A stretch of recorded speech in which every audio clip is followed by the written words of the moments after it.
Kalau sampai akhirnya terjadi damai dan dunia secara de facto melihat bahwa ini adalah kekalahan Amerika, apa yang bisa berubah? Jelas pengelolaan Selat Hormuz. Saya pikir hari ini Selat Hormuz ini akan betul-betul menjadi dalam tanda kutip ya, tentu milik Iran secara de jure, secara budaya, secara politik akan menjadi milik Iran. Lalu kemudian pundi-pundi minyaknya Iran apa dan lain sebagainya itu akan bisa mengkayakan Iran. Dan jangan lupa bahwa satu dari 10 pasal yang sudah diterima oleh Amerika untuk dibahas adalah pencabutan seluruh sanksi kepada Iran. Kemarin selama perang itu Iran membolehkan orang-orang lewat Selat Hormuz. Syaratnya apa? Bayarnya bukan pakai dolar, pakai yuan. Petrodolar bisa habis dong.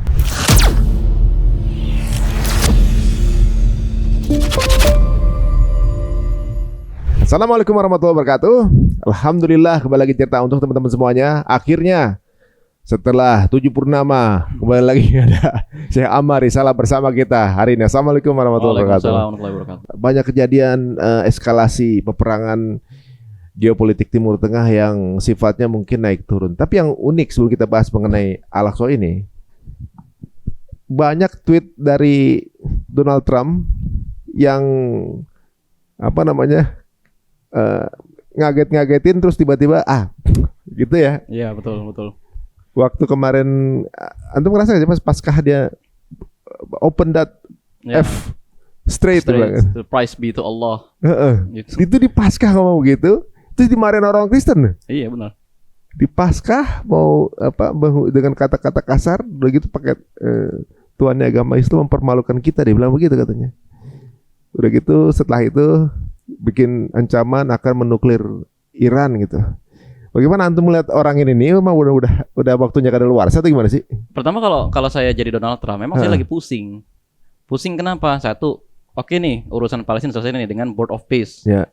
Terus nggak lama, kayak kan ternyata dia merangin Iran. Enggak, sebelum itu kan dia merangin Venezuela dulu. Ya. Nah, dia menyangka Iran akan semudah Venezuela. Ternyata enggak, begitu dia merangin Iran, ternyata dunia bergolak gitu loh.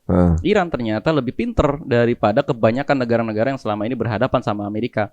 Gitu loh. Akhirnya Iran melakukan banyak serangan dan tanpa diduga mampu menghabisi atau minimal melemahkan pangkalan militer Amerika Serikat di negara Teluk. Dia belum ada konsep itu sebelumnya, kayaknya. Harusnya udah, tapi nggak nyangka kalau Iran berani. Nggak, maksudnya dia nggak punya sebelumnya, mungkin nggak punya rencana cadangan kalau udah pengalaman militer habis. Iya. Ngapain ya gitu? Karena kan pasti seorang jenderal perang itu bertahan dengan sebuah prediksi. Kalau gue begini nih, Iran palingan begini. Nah, dia sudah memprediksi bahwa Iran akan menyerang pangkalan militer di Teluk, tapi prediksi dia itu dia simpan prediksi nomor 30, nomor 40. Karena dipikir Iran nggak akan berani. Nggak akan berani, dan ternyata Iran berani sampai nutup Selat Hormuz. Dipikir juga mungkin nggak sampai nutup kali ya? Nggak dipikir nggak sampai nutup. Oh, jadi sebenarnya ini adalah kesalahan perhitungan. Betul. Berarti kesalahan perhitungan tuh diawali dari dia pikir karena bangsa Iran yang cara kepemimpinannya supreme leader dianggap kalau pemimpinannya wafat selesai. Ternyata enggak. Nah, itu dia nggak belajar dari apa yang terjadi di Palestina. Dia nggak belajar dari apa yang terjadi di Lebanon, di Hizbullah dulu ketika Abbas Musawi dibunuh, Hasan Nasrallah dibunuh. Ternyata kan tetap jalan. Langsung ada designated leaders ya. Jadi di sini banyak hal-hal yang baru dia tahu. Apa karena dia kayak newbie di peperangan apa gimana sih? Betul. Kalau banyak orang bilang si Trump ini bukan jenderal, dia tuh pebisnis. Pemain game kali. Pemain game. Dan dia melukai banyak orang yang tidak perlu. Dia membunuh orang yang tidak perlu dibunuh. Dan dia memojokkan orang di tempat yang sebetulnya dia masih bisa negosiasi. Akhirnya yang terjadi, kita lihat sekarang Iran dalam tanda kutip meledak kemarahannya. Masa bodoh, kalau lu mau nggak gua serang, lu singkirin pangkalan militer Amerika. Kan gitu sekarang. Nah, di saat yang sama sebenarnya yang di luar perhitungan Trump maupun Netanyahu sama sekali adalah Hizbullah masih cukup kuat untuk melakukan serangan-serangan roket yang dahsyat. Dan akhirnya kan kemarin sempat mengemuka di 2 minggu sebelum ini, Netanyahu akan bilang kalau Hizbullah terus menyerang kami, maka kita akan menggunakan skenario Rafah. Dan malam sebelum kita rekaman ini nih, 260 korban di Lebanon Selatan syahid insyaallah dibunuh oleh Israel dalam waktu 1 malam. Justru setelah ada kabar mau ada ceasefire. Yap. Sengaja ngelakuin itu. Betul, sengaja. Ketika kan kemarin pagi itu ya Trump dan Abbas Araghchi mengumumkan sama-sama kita ada bukan ceasefire lebih tepatnya, pembahasan 10 poin untuk ceasefire. Belum berarti? Belum, karena kan masih 2 minggu. Makanya kan Iran masih bilang, kalau Israel itu masih menyerang Lebanon, Amerika masih menyerang sekutu-sekutu kami, nggak ada gencatan senjata. Tapi ini tetap dibahas nih. Dan agendanya pada hari Sabtu nanti, Muhammad Baghir Ghalibaf itu akan ketemu di Pakistan, ketemu di Karachi dengan perwakilan dari Amerika Serikat. Nah, Ghalibaf itu adalah ketua parlemen Iran untuk negosiasi. Nah, makanya sekarang itu ketemu langsung akhirnya. Ketemu langsung, tapi kan sama ini ya, wakil dengan wakil lah gitu. Oh, akhirnya Trump bisa ngomong pertemuan itu beneran. Iya. Di kemarin kan enggak. Cuman ini tuh bukan gencatan senjata. Ada orang ribut. Oke, kalau lu nggak mau ribut lagi sama gua, nih gua kasih 3 tuntutan gua. Nah, si orang yang ribut ini bilang, oke, tapi gua nggak bisa menerima 1 tuntutan lu. Gua hanya bisa ngebahas nih 2 tuntutan, masih oke kita bahas. Nah, ini jadi kan belum damai kan sebenarnya kan? Tapi oke lah, kita sepakat ayo ngobrol. Berarti udah gencatan senjata belum? Belum, baru ngobrol mau gencatan senjata. Itu pun dari 15 tuntutan Iran, Trump hanya mau 10 bisa gue obrolin, yang 5 enggak. Jadi justru yang nggak diajak ngobrol ngambek kali. Nah, kayaknya begitu. Yang nggak diajak ngobrol. Karena udah 2 kali diginiin. Yang pertama kan di Gaza. Di Gaza kenapa? Tiba-tiba ada board of peace apa segala macam. Emang Netanyahu udah diajak ngomong? Enggak, jadi dulu baru diajak ngomong tuh Netanyahu. Oh, jadi Netanyahu tuh nggak ikutan ketika BOP di secara administratif dia tidak ikut. Tapi di belakang jelas ya pastilah ngopi-ngopi mereka itu kan. Tapi kan Netanyahu berkali-kali menyatakan, ini kan yang perang antara kami dengan Gaza. Kok kami nggak diajak? Dan lain-lain setelah nego, akhirnya mereka masuk ke dalam Board of Peace dan seterusnya. Dan ini juga begitu. Ini kan Amerika memutuskan menyerang Iran. Ya. Ngomongnya di mulut membela Israel. Akan tetapi ketika kemudian Hizbullah dari Lebanon Selatan itu menyerang kami, kok yang negosiasi gencatan senjata cuma lo sama Iran? Nah, terus nggak dilibatin. Gimana nasib gua yang lagi diributin sama si Lebanon Selatan ini? Tapi Amerika belain nggak sih sama Hizbullah ini? Membelain Israel nggak sih? Apalagi repot sama Iran? Jelas membela kan, ngasih senjata, ngasih Iron Dome apa segala macam, tetap ngasih rudal Patriot kan. Israel itu tidak bisa memproduksi rudal sendiri. Posisinya sekarang Hizbullah memang lagi kejajah, udah belum? Jadi gini, posisinya Hizbullah itu ada di perbatasan Lebanon. Maksudnya Lebanon maksudnya udah kejajah belum? Agak rumit menjawabnya, akan tetapi saat ini sebagian wilayah Danau Tiberias bagian utara itu tadinya adalah wilayah Israel. Dan Hizbullah itu adalah satu gerakan Syiah yang dibentuk secara khusus untuk melawan si Israel ini. Gitu loh. Maka apapun yang dilakukan oleh Hizbullah di situ, oleh mereka persepsinya kami sedang melawan penjajah karena negeri ini sedang dijajah. Gitu loh. Padahal dia juga penjajah. Dia siapa? Si Israelnya kan juga penjajah juga. Israel itu penjajah juga gitu loh. Jadi agak gimana ya? Memang di Lebanon Selatan ini medan perangnya itu berbeda dengan Gaza, beda juga dengan di Iran nih. Jadi kita kayaknya perlu bahasan sendiri nanti nih. Oh gitu. Rumit. Jadi kalau ketika pasukan Israel udah masuk ke Lebanon, berarti penyerangan sama UNIFIL ini sengaja dong. Nah itu dia kan, kalau menurut rilis-rilis yang terbaru yang bisa kita simpulkan ya, itu ditarget roket anti tank oleh Israel. Nah begitu ada pasukan penyelamat, ada ranjau dari Hizbullah, ya kan? Jadi memang ini di tengah-tengah medan perang gitu loh. Yang pasukan penyelamat, 2 tentara terakhir kita yang syahid itu kan terkena ranjau ketika mau mengevakuasi jasad dari tentara pertama kita, Pak Farizal itu yang terkena rudal anti tank dari penjajah Israel. Jadi total korban 6 yang tewas 3. Iya. Wah, mendingan ditarik kali ya. Nah, ini the line of fire banget sih tuh. Nggak ada yang bisa menjamin keselamatan juga kan gitu. Betul. Dan ini kan makanya dead door banget nih isu nih. Ya kan ketika lagi ada perang Iran, terus gara-gara perang Iran pecah perang lagi antara Israel dengan Hizbullah. Di saat yang sama Israel mau menertawakan dunia Arab, menutup Aqsa selama 40 hari, dan pagi ini subuh tadi baru dibuka. Dan kalau waktu Indonesia itu sekitar jam 8:30 tadi dibuka. Dan di saat yang sama ini ada UNIFIL jadi korban gitu loh. Muncul di tuntutan kepada pemerintah kita untuk bukan ke UNIFIL tapi menarik pasukan kita dari ISF. Karena nggak ada jaminan perlindungan. Nah iya memang iya sih kayaknya. Paling bijak sih menarik sih sebenarnya. Kayak kalau nggak salah sih. Tapi di sisi lain kabar baiknya itu Aqsa dibuka, Rafah dibuka. Nah, sementara ini. Nah, kalau perang antum sendiri, alot gak nanti nih perundingan? Jelas akan sangat alot karena ya beda dengan Gaza. Kalau Gaza ini yang dirundingkan tuh hanya kedaulatan si Israel ini. Tapi kalau di Iran ini yang diperebutkan adalah uang yang muncul dari Selat Hormuz. Oh. Uang. Ya ini kan makin jelas nih. Saya juga bilang beberapa kali nih bahwa sebenarnya berarti alasan untuk memerdekakan warga Iran atau mengenai nuklir itu cuma alasan buat jadi pembenaran doang. Intinya dia mau ngambil Hormuz. Mau ngambil Hormuz. Intinya duit sebenarnya. Betul, sebagaimana dia ngambil Venezuela itu tujuannya apa? Buat ngambil duit. Emang ini memang negara yang rajanya ngebohongin orang ya. Betul. Di mana-mana selalu cari alasan-alasan untuk pembenaran biar dia bisa melakukan penjajahan kan, kayak di Irak dengan senjata pemusnah massal lah, dengan Libya apalah, apa segala macam apalah, ada alasannya selalu ya. Betul. Padahal dia punya alasan utamanya adalah uang. Gitu. Ketika dicekek uangnya baru. Yang neken Trump siapa aja sih selain rakyat ya? Rakyatnya ada neken nih. Yang neken Trump pada dasarnya adalah keuangan dia sendiri. Dan dalam hal ini memang saya lihat ini perang betul-betul Amerika Serikat berhadapan dengan Iran. Betul-betul ini. Jadi Iran tidak mendapatkan bantuan militer signifikan dari Rusia dan Cina kecuali bantuan-bantuan intelijen ya, radar apa dan lain sebagainya, dan Amerika pun begitu. Jadi memang saya harus akui kekuatan Iran itu luar biasa. Saya tidak sepakat dengan beberapa guru-guru kita yang bilang ini sandiwara atau ini belum seberapa. Enggak, ini dahsyat sekali perangnya. Dan Iran terbukti mampu berdiri 40 hari melawan negara yang hari ini mengklaim terkuat di dunia. Kalau endurance panjang, yang mampu bertahan siapa? Ini, perangnya di mana? Perangnya bukan di Amerika. Perangnya di Iran. Perangnya di Iran. Maka perang ini kalau sedikit lebih lama lagi akan sangat merugikan bagi Iran. Kerugian Iran tidak bisa dibandingkan dengan Amerika Serikat. Karena apa? Perangnya di tanah dia sendiri. Ledakannya itu ibaratnya gini. Ini ada orang mau ngambil rumah kita.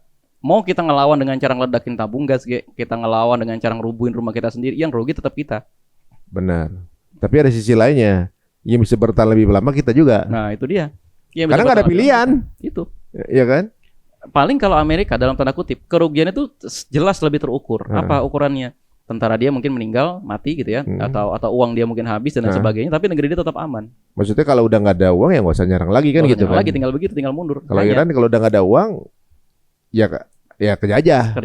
Atau kalaupun saat ini Iran menang, dalam tanda kutip dinyatakan menang secara de jure dan de facto misalnya, biaya pemulihan di Iran terlalu besar.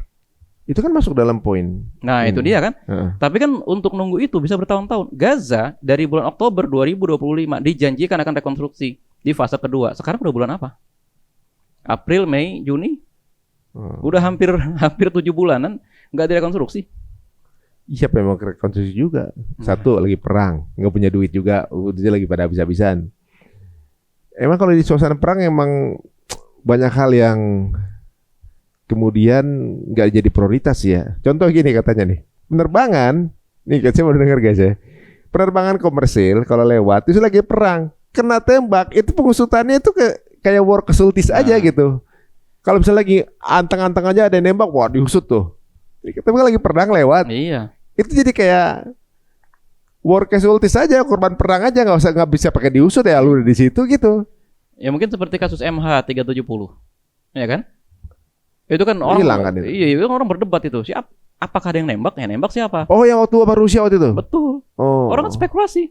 Ini siapa dia? Akhirnya kan nggak sampai sekarang nggak ini kan? Iya, kasihan siapa korban. Makanya dalam hal ini saya mengapresiasi keputusan Iran untuk akhirnya udah berhenti dulu, karena rakyat Iran saat ini begitu sulit. Dan yang kedua kan, saya berkeyakinan kalau rezim Iran itu lebih rugi daripada saat ini, uangnya lebih habis, tokoh-tokohnya lebih banyak habis, maka rezim Iran akan runtuh. Tapi saya tidak, meskipun rezim Iran itu rezim Syiah, saya tidak sepakat kalau rezim Iran harus runtuh karena merugikan bagi Palestina.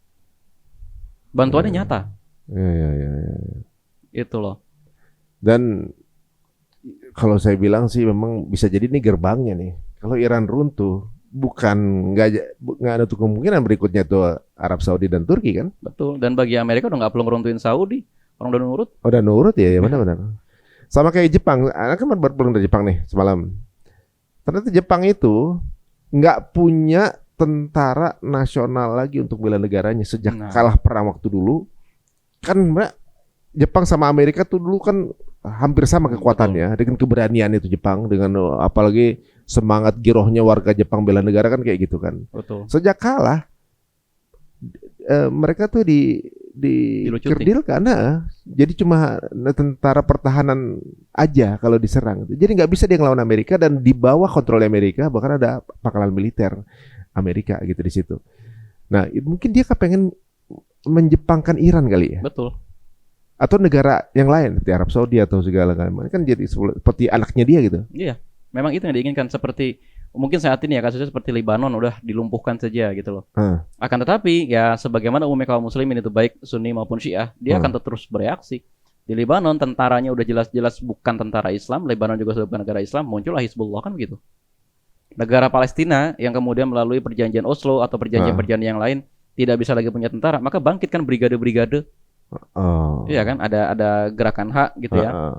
Ada gerakan Fatah. Ada gerakan Fatah. Jadi Islam mereka kan punya brigade Syuhada Al-Aqsa dan lain-lain sebagainya. Pasti akan begitu opsinya. Justru kalau di pressure malah akan bangkit ya. Betul.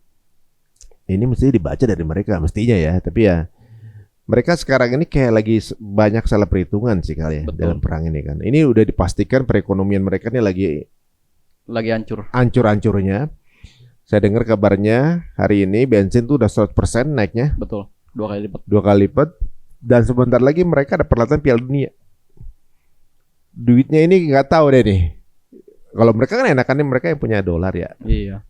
Tinggal tarik aja kan uang-uangnya dari negara-negara itu. Nah, ngomong-ngomong ini juga menarik.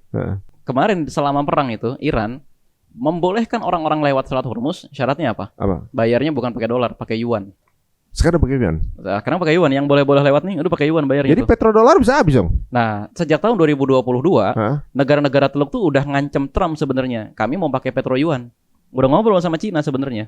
Mungkin itu alasannya Amerika tuh ngincer Cina banget kali. Nah, dan ini juga alasannya kenapa kemudian ketika Khamenei dibunuh apa dan lain sebagainya, Iran atas koordinasi dengan Cina ya. Saya tidak tepat kalau mengatakan izin, tapi lebih tepat mengatakan koordinasi dengan Cina.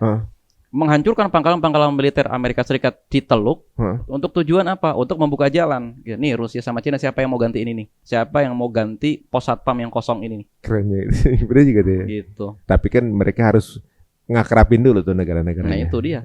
Dan cara ngakrapinnya cukup dalam tanda kutip Cina sudah punya pengalaman. Ketika ada perang di Yaman kemarin tahun 2024, 2025 kan Cina itu mempertemukan Iran dengan Arab Saudi. Udah damai kan sebenarnya kan? Iya. Cina itu bisa masuk dengan bahasa dagang sih ya. Bahasa dagang. Dan Trump kan begitu sebenarnya. Bahasa dagang gitu loh. Trump itu kan presentasinya ke pemimpin-pemimpin Arab itu. Nih gue bakal ngambil Selat Hormuz, lu bakal dapat bagian. Cuma dukung gue dong. Cuma negara-negara Arab pinter. Enak aja gitu kan. Gue ikut perang bareng lu. Senjata gue beli dari lu. Sekarang kalau senjata gue habis, gue beli lagi dari lu. Bagi negara-negara Arab, keuntungan yang gak lebih besar daripada biaya perang yang dikeluarkan. Makanya negara-negara Arab memutuskan, oke, kami diam. Ngomongnya aja di mulut, wah Iran nih kalau menyerang warga sipil kami tidak akan diam. Tapi kan kita bisa ngelihat tidak ada satupun senjata dari negara-negara Teluk yang mengarah langsung ke Teheran atau mengarah langsung ke tempatnya Iran. Iya. Sebenarnya Amerika nih secara marwah atau mungkin kalau suku bunga saham lagi turun ya. Lagi turun. Polandia aja bilang ya. Kenapa negara Arab ini nurut sama Amerika? Padahal Amerika tuh dapat duitnya dari kalian gitu kan? Nah itu. Ini kalau terjadi guys, misalnya perang ini merupakan perubahan percaturan hegemoni dunia ya. Jelas. Ini jelas banget ya. Kalau sampai akhirnya Amerika kalah, nih. Kan kalau kita lihat ya, dari perundingan yang minta syarat Iran kan? Betul. Berarti kan kondisinya Amerika yang lagi kepengen ada damai biar Hormuz dibuka kan intinya itu kan? Iya, kayak udah nggak tahu mau ngapain. Yang dia ngultimatif mau apa namanya menghapuskan peradaban, berapa menit kemudian dia nge-proof itu kan? Iya. Nah berarti kan ada posisinya nih Iran lagi di atasnya lah, agak mendingan. Kalau sampai akhirnya terjadi damai dan dunia secara de facto melihat bahwa ini adalah kekalahan Amerika, apa yang bisa berubah? Satu, jelas pengelolaan Selat Hormuz. Saya pikir hari ini Selat Hormuz ini akan betul-betul menjadi dalam tanda kutip ya, tentu milik Iran secara de jure, secara budaya, secara politik akan menjadi milik Iran. Lalu kemudian pundi-pundi minyaknya Iran apa dan lain sebagainya itu akan bisa mengkayakan Iran. Dan jangan lupa bahwa 1 dari 10 pasal yang sudah diterima oleh Amerika untuk dibahas adalah pencabutan seluruh sanksi kepada Iran. Saat ini apa alasan Indonesia nggak bisa beli drone ke Iran? Kan ramai kan beritanya kan ada seorang pengusaha dari Surabaya ditangkap gara-gara dia ikut dalam pembuatan drone Iran dan lain sebagainya, dan katanya kan Iran nawarin drone ke Indonesia gitu kan. Kenapa kok negara-negara ini nggak mau beli? Padahal efektivitas sudah kita lihat. rudal-rudal intisyari atau roket-roket Tandan itu kan udah efektif banget itu ngancurin Tel Aviv. Kenapa kita nggak bisa beli? Sanksi. Sanksi. Andai kata sanksi kepada Iran ini dicabut, bisnis senjata ini akan berbelok. Yang tadinya menguntungkan Amerika Serikat, sekarang belok jadinya ke Iran. Saat ini negara kita ini kan udah mulai melirik penjual senjata alternatif. Tadinya kita beli hanya ke Perancis, kita beli ke Belgia, kita beli ke Swedia, kita beli ke Amerika. Kemarin Pak Prabowo udah berani nih beli ke Turki nih dengan segala resikonya. Kan kita beli roket balistik jarak pendek yang 300 kilo itu. Terus kita juga beli pesawat tempur, kita juga bisa beli drone dari Turki.